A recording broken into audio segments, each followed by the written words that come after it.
کی اور مستقبل کیا دیکھ رہے ہیں آپ؟ دیکھیں لوگوں کا اعتبار تمام سیاسی جماعتوں پر بہت بری طرح متاثر ہوا ہے اور ظاہر ہے کہ ایم کیو ایم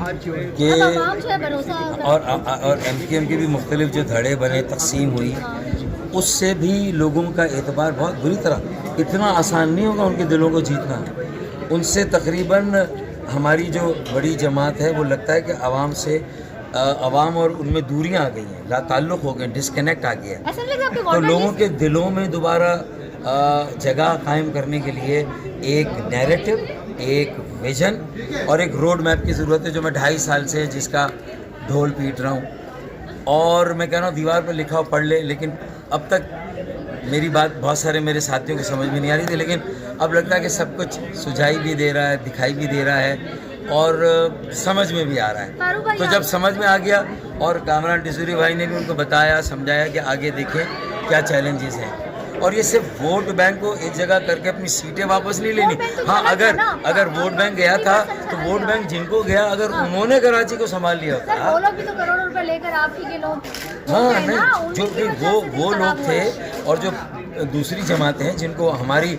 بغض میں ووٹ دیا عوام نے, ہمارے رد عمل میں ہم سے غصہ ہو کے ناراض ہو کے ووٹ دیا, انہوں نے بھی تو کچھ نہیں کیا, بلکہ تو ان کے پاس تو تنظیم ہی نہیں, وہ تو اپر مڈل کلاس ہے, لوور مڈل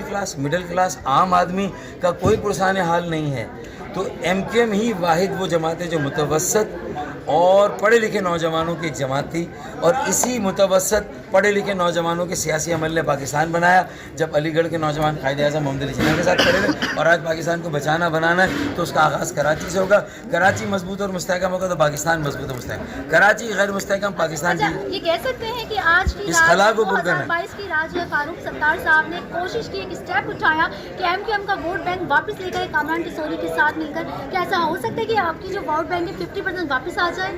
اس کے لیے آپ کو بہت جدوجہد کی ضرورت ہے, اور جو آپ کی ادارے آپ کی جماعت کے اندر جو کچھ فلیگشپس ہیں ان کو کیسے باہر نکالیں؟ دیکھیں کوئی آج کی رات نہیں, میں تو 800 راتوں 2.5 سال سے کوشش کر رہا ہوں. لیکن آج الحمدللہ جو میری خواہش تھی, جو میری ضرورت نظر آتی تھی, یا مہاجروں کی, مظلوموں کی, ایم کیو ایم کی, کارکنوں کی بھی,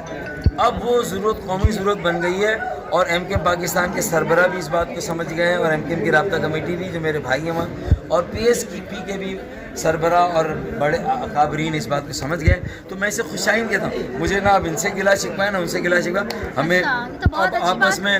اور اس میں پوزیشن کا جھگڑا نہیں,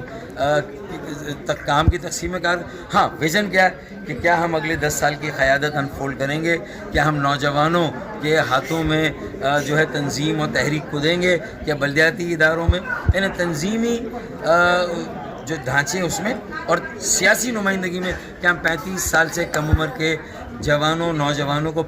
50% کا کم از کم کوٹا دیں گے نہیں دیں گے. یہ ہماری آزمائش ہے. اگر ہم نے یہ کر لیا, ابھی اس بات پہ ہمارا اتفاق نہیں ہوا, لیکن اس کے باوجود بھی مجھے یقین ہے کہ یہ اتنا پاورفل فارمولہ ہے کہ اب اس پر عمل کیے بغیر, کیونکہ یہ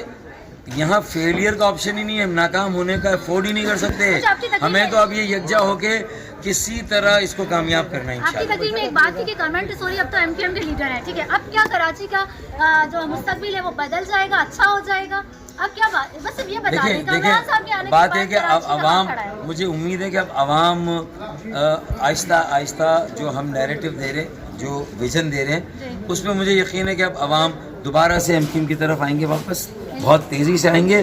اور مجھے اتنا یقین ہے کہ 2023 میں جب انتخابات کی بساط بچھے گی, آپ پہلے جیسے بڑے بڑے جلسے ایم کیو ایم کے دیکھیں گے.